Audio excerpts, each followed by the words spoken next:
Hello everyone, today we have new video review, and as you can see, this time we are going to talk about fresh release from ICM.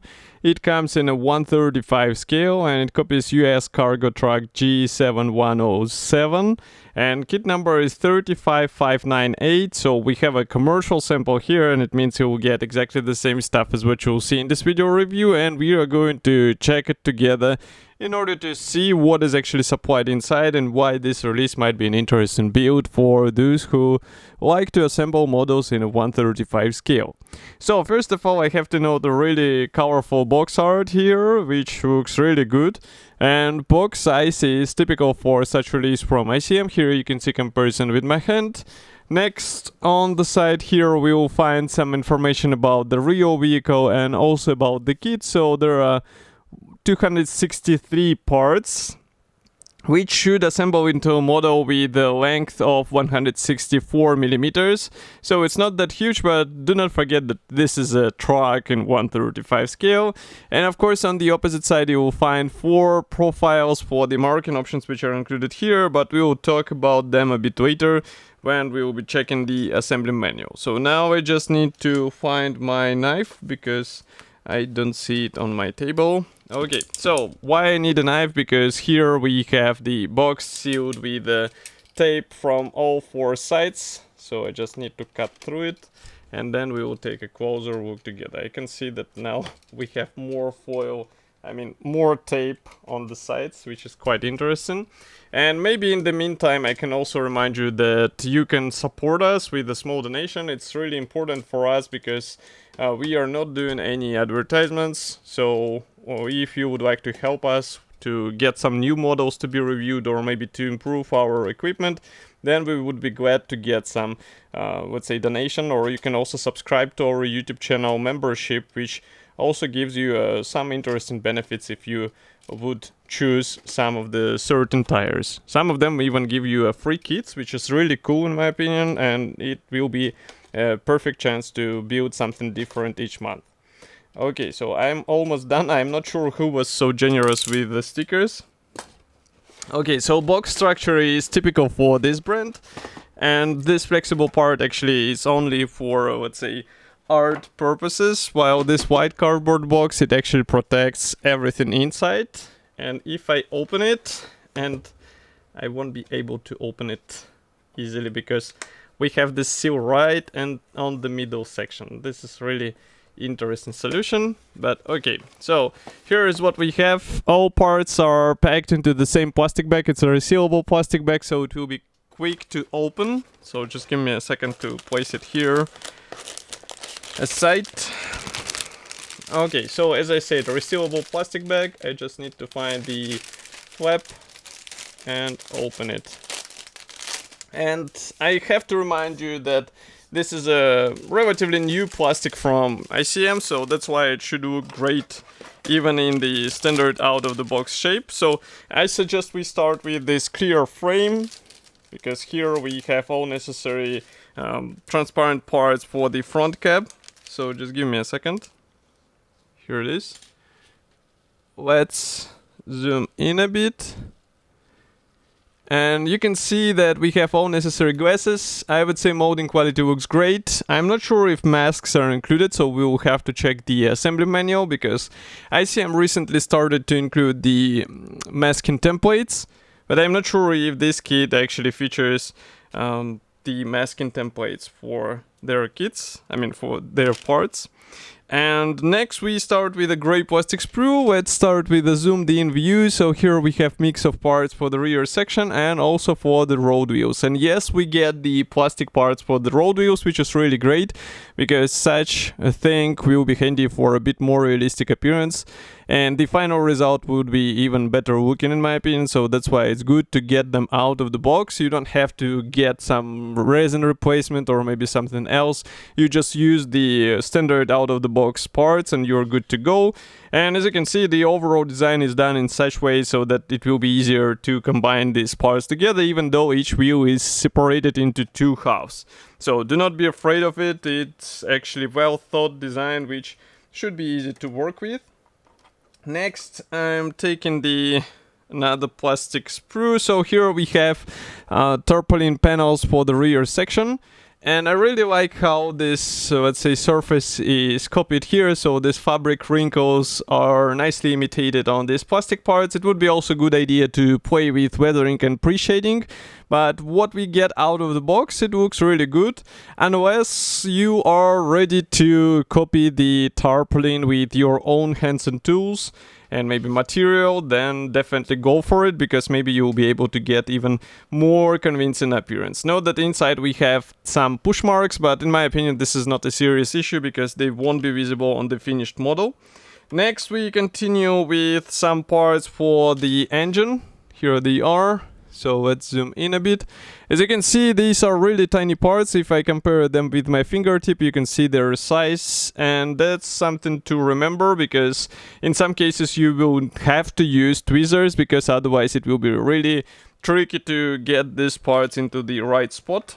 Next we continue with another sprue which is dedicated to the main chassis and suspension. So maybe I zoom in even more. Here you can see the steering wheel, some suspension parts like sleeve springs, and here we have also the chassis bars together with some pre-molded elements. Next we continue with some parts for the front section as well as the rear bed here, and again some leaf springs, another chassis bar and exhaust.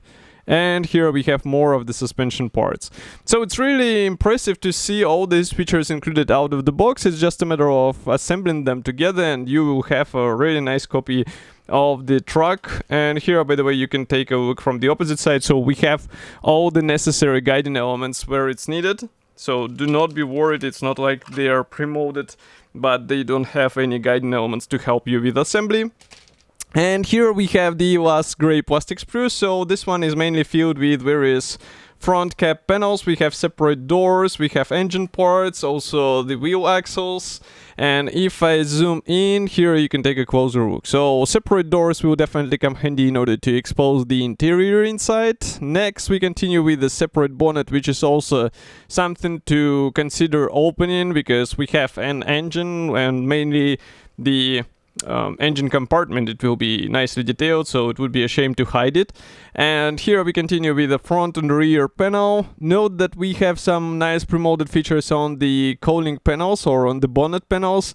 So this Chevrolet trademark, it looks quite nice. Panel lines are also good. And of course these wheel axles, they are also fine. Note that we have the front grille copied with help of plastic parts. So some modelers who are not that huge fans of the PE parts, they will be happy to know this, because it is noticeably easier and quicker thing to assemble, and I think they will be pleased to see such thing included into the kit. But that's not all. Next we continue with decals. So this is not a big decals sheet, but here we have all necessary decals, including dials for the instrument panel and some number plates which are needed for different marking options. And now we can move on to the assembly manual. So this one is printed in form of color printed brochure, what is quite typical for ICM. So here you can see it. We have a short history note on the first page together with the technical specifications and paints chart. Next we continue with the parts map, and note that almost all parts are shown as used, so that's why you will have to be careful in order not to lose or break any of this. And here starts quite interesting thing, because as you can see, some assembly options to require additional modification of the plastic parts. So you will have to decide which marking you want in advance, because this will define what parts are actually used here and there, and how you assemble, for example, the main chassis, which installment points you will have to drill out, which panels will be used. But note that engine is really detailed, but it might be a good idea to add some wiring as well. Here we continue with the wheel axles, and next we install them onto this chassis, exhaust. Here we continue with fuel tank and also the fenders. Also we get to apply the decals on the instrument panel, as you remember. And here we continue with the gearbox handle, all the pedals, a steering column, driver and passenger seat or its front seat, and of course the rear wall for the front cap. And note that doors are assembled separately and they're nicely detailed inside because we have various handles, which is good, and that's why it might be a good idea to open them, but manufacturer does not offer such options, so it will be up to you if you would like to open them. Next we continue with the engine compartment. I can see more stuff being added here and there, wheel fenders, side panels for the bonnet, and then we install the bonnet. But for the bonnet, again, we do not have mention of the possibility to open it, so you have to think through if you would like to. Next we continue with the rear bed. So here you have to assemble all these panels together. It's quite simple process, even though it might be a bit tedious for some modelers, because it's basically just repeating the same procedure again and again. But believe me, the final result should be good looking. And next, on the step 99, we install it onto the main chassis. We finally start working on the wheels, which are also going on the truck afterwards, obviously. And then we assemble the raised sides for the rear section. I can see that there is no tarpaulin support, but we have the tarp for the first marking option. So it's only this part you can use, or you can imitate the, let's say, brackets or supports for the tarpaulin by your own hands and tools. I think the metal wire will come handy in this, and then you'll be able to replicate the tarpaulin as well with your maybe paper towels. Next we continue with the handles for the windscreen. I can see that we can assemble it in several positions. And side mirrors. Here we have the license plate. So 126 steps in total. No, that's not all. We continue with the different option for the open windscreen, as I said before. So it's 130 steps in total. Here you can see the first marking option with the covered rear section. It's dark green. Next we have red and green truck. Here they have the open rear bed, as you can see. And another one in a bright yellow color, which is really bright for this model, so it would be an interesting option to copy. But this kit should be already available. You can get it in Modelimex webshop, and of course I will be happy to hear your opinion about such a list. Do not forget to write it here in the comment section below. If you like this video, press the like button, subscribe to our YouTube channel, and I will see you in the next video review as usual. Thank you for joining me today, and bye.